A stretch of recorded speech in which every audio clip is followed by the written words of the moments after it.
Bienvenue Jean-Claude Pont. Bonjour. Derrière ce micro, c'est un grand plaisir de vous retrouver. Je rappelle aux auditrices et aux auditeurs, vous êtes un spécialiste du commerce équitable.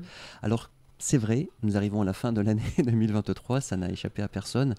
Et en la matière, aujourd'hui, vous allez nous parler dans votre chronique de ce qui s'est passé dans différents pays. On va voir que la situation a été différente avec deux conflits que vous retenez et des conséquences, bien sûr, en Ukraine et à Gaza, en Israël. Oui, j'essaie de faire un bilan 2023, mais avec la lorgnette, commerce équitable, défense des pays du Sud, quoi. Mais ça dépend beaucoup de ce qui se passe au nord de la planète. Alors c'est vrai qu'en 2023, moi je retiens 3 éléments. Le réchauffement climatique. On va encore cette année battre le record de l'année la plus chaude qu'on ait jamais connue. Donc avec des conséquences dans les pays du Sud, c'est eux qui payent le plus. La montée des eaux. La montée des eaux, les cyclones, les tempêtes, etc. C'est eux qui payent le plus, bien plus que nous. Après, les deux autres points, c'est les guerres en Ukraine, qui durent maintenant, mais qui a des répercussions aussi au sud de la planète. Au niveau alimentaire aussi. Au niveau alimentaire spécialement, c'est-à-dire que c'est la Russie et l'Ukraine qui sont les plus gros fournisseurs mondiaux de blé. Les greniers du monde. Oui, c'est les greniers du monde. On a senti les répercussions, nous, en France, en Europe, mais dans les pays du Sud, il y a des pays qui dépendent à 90% des importations. Et donc, ça a été stoppé pendant une bonne partie l'an dernier et cette année. L'Ukraine ne pouvait plus exporter, renchérissement du prix du blé, etc. Donc ça a entraîné ces pays qui sont déjà très fragiles, très dépendants aux sécheresses. Et la combinaison de tout à l'heure, je disais, le réchauffement climatique, donc sécheresse, plus moins d'importation de blé et des autres aliments, il y a des pays qui se retrouvent avec la moitié de leur population qui a besoin d'aide, qui est en carence alimentaire, voire en état de famine. Et on pense aussi aux victimes, aux familles des victimes. Parce que, bien sûr, des deux côtés, que ce soit en Ukraine et en Russie, les familles sont endeuillées. Ça veut dire aussi des générations qui vont être traumatisées aussi par rapport à ce qui s'est passé. Bien sûr, oui. Et puis le troisième point, c'est le conflit maintenant relativement récent, mais à Gaza, au Moyen-Orient. Donc là aussi, la répercussion, par exemple, surtout au niveau du Moyen-Orient, donc déstabilisation de toute cette région. Alors nous, Artisans du Monde, par exemple, je m'intéresse au pays que je connais le plus parce qu'on a des producteurs là-haut. C'est en Palestine déjà, premièrement. Donc là, il y a un gros problème pour les Palestiniens. Mais le Liban qui a connu aussi un tremblement de terre il n'y a pas longtemps, qui est dans une panique politique institutionnelle depuis des années. Il n'y a pratiquement pas de gouvernement depuis des années. Avec la crainte aussi du terrorisme ou de la radicalisation oui, d'action. C'est sûr que puisqu'il y a des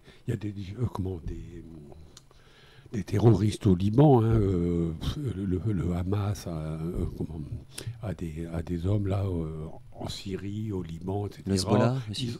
Israël, oui, le Hezbollah. Israël fait des tirs sur les cibles palestiniennes dans ces pays-là. Donc c'est des pays qui ont la Syrie qui connaît un calvaire depuis 11 ans maintenant, je crois, que la guerre en Syrie est déclarée.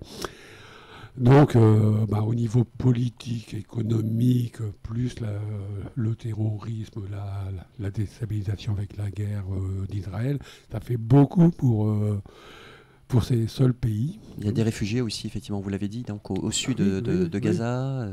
Et puis les frontières qui ne s'ouvrent pas facilement, on le voit, vers les pays limitrophes. Bien sûr, les pays limitrophes. Pour Gaza, actuellement, il y a le point de sortie, c'est vers l'Égypte. Mais tantôt c'est ouvert, tantôt c'est fermé. L'aide n'arrive même pas à passer. Donc, quand on parle des réfugiés, il y a les réfugiés palestiniens au Liban depuis 60 ans maintenant, même plus. Dès la création d'Israël, les premières guerres, les Palestiniens sont réfugiés dans ces pays depuis. Donc c'est le réchauffement climatique, la guerre en Ukraine, la guerre à Gaza, c'est déjà ça a des répercussions importantes sur ces pays. Se rajoute aussi, ces pays sont souvent plus fragile, tout un tas de pays qui sont sensibles aux tremblements de terre, au volcanisme, etc. L'instabilité politique, on connaît beaucoup quand même de dictatures, de coups d'État. Bon, par exemple, c'est dans le Sahel, hein, le Burkina, le Mali, le Niger, le Soudan ont connu des coups d'État avec des répercussions, ceux qui refusent ce coup d'État, donc des guerres civiles dans les pays. Est-ce que le commerce équitable arrive à fonctionner dans cet imbroglio, j'allais dire? Parce que on sait, vous, Jean-Claude Pont, que vous vous intéressez au commerce équitable, je l'ai redit tout à l'heure, depuis des années.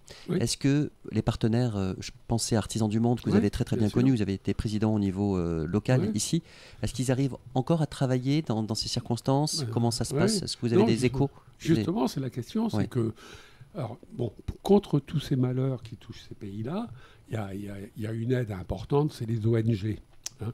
Puis aussi, nous, commerce équitable, à une plus petite échelle. Oui, parce qu'il y a une plateforme en fait qui regroupe aussi des. Oui, il y a des plateformes européennes. Au niveau importation. Pour les importations, tout ça. Je pensais à l'huile, par exemple, qui vient de Palestine. Oui, bien sûr. Ou le houmous, le couscous, ou des produits comme ça. Oui, tout ça, les importations. À partir du moment où il y a le blocus autour de Gaza, par exemple, les producteurs n'arrivent plus à exporter leurs produits. Nous aussi. Artisans du Monde, les associations de commerce équitable, mais comme les ONG, on est dépendant de la bonne volonté des États. Si l'État refuse l'entrée des aides dans les pays, comme ça a été le cas pendant très longtemps à Gaza, et actuellement en Cisjordanie, etc., et à un moment, même les ONG sont obligés de retirer parce qu'ils ont eu des morts dans leur rang, donc ils ne peuvent plus intervenir. Donc ils n'ont pas l'accord ni les finances, en fait, les ONG. On peut dire ça, elles ne peuvent pas intervenir dans ces deux conditions, essentiellement. Oui, les ONG, donc il faut déjà qu'elles aient le droit légalement d'intervenir dans les pays. Après, je pense à aussi un pays, c'est l'Afghanistan, par exemple. L'Afghanistan, on sait tous un petit peu ce qui se passe là depuis des années maintenant, mais le droit des femmes, des jeunes femmes, des travailleuses, etc. Ils ont interdit aux Afghanes de travailler pour les ONG. Et les ONG, elles ont bien sûr des Français, etc., qui viennent, mais elles ont besoin de la main-d'œuvre locale pour assurer la distribution, etc. À partir du moment où l'État refuse le travail, ce type de travail, les ONG sont bloquées, elles ne peuvent pratiquement plus rien faire. Et donc, c'est le problème dans des tas de pays. Alors, vous citez aussi, d'ailleurs, Jean-Claude Pont, la Birmanie, parce que là aussi, ils ne sont pas encore tirés d'affaire. Oui, en Birmanie. Oui. La Birmanie, c'est comment... En 2023, il s'est passé des choses aussi. Il se passe beaucoup de choses. Il y a toujours les conflits avec les Rohingyas, avec les pays voisins, les dictatures. Quand il y a une dictature quelque part, il y a des oppositions. Alors les oppositions qui prennent différentes formes, ça peut être de la guérilla, des attentats, mais ça peut être aussi carrément une guerre civile. On trouve ça aussi au Yémen, par exemple. Les conflits qui durent depuis des années, plus la sécheresse. Quand tout s'ajoute, la guerre, plus la sécheresse, je crois que j'ai noté 9 millions de têtes de bétail qui sont mortes de soif en Somalie, par exemple. Bon, moi, j'ai pas voulu assommer les auditeurs avec des chiffres, mais j'ai relevé les nombres, les millions de personnes qui sont en besoin d'aide alimentaire. Les millions de personnes qui sont déplacées, soit à l'intérieur du pays, soit dans les pays voisins. Les millions d'enfants qui n'ont plus d'école pendant un certain temps. Je ne sais plus dans quel pays j'ai noté.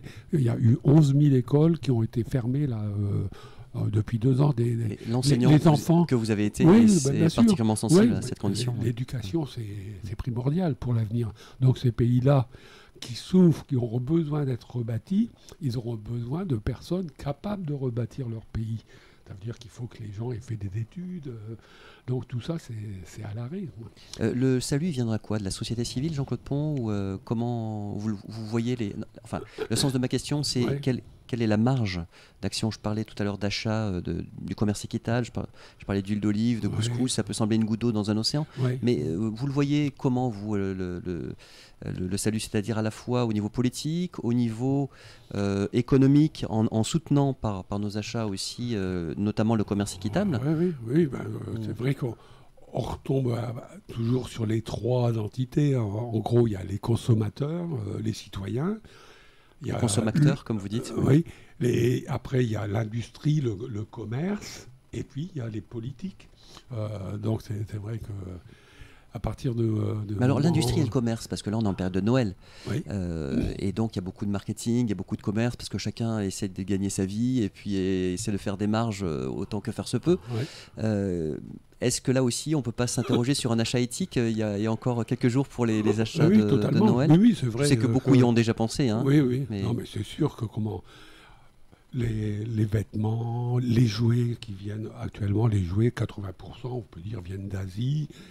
J'ai lu cette semaine, c'est 15% ou 20% des jouets qui sont non conformes, qui peuvent être dangereux pour les enfants, qui sont refusés quand on arrive à les détecter. Alors ça veut déjà dire que la personne qui l'a fabriqué a été en contact avec des produits nocifs aussi, dans les fabriques, dans les usines. Oui, bien sûr. Donc il y a ça, au niveau des jouets, au niveau des vêtements, après au niveau des chocolats. Puis il y a la contrefaçon également aussi, parce qu'il y a des ateliers clandestins où il y a de l'esclavage aussi qui existe encore actuellement. Oui, et puis après les chocolats, c'est une période de grosse consommation.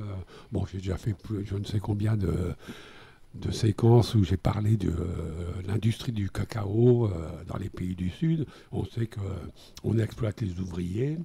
Il y a encore les enfants qui travaillent, les gens manipulent des objets dangereux, des produits chimiques, etc. Et justement, Jean-Claude Pont, quand on a le logo commerce équitable ou fair trade, donc sur un emballage, sur une tablette de chocolat notamment, ça assure quand même.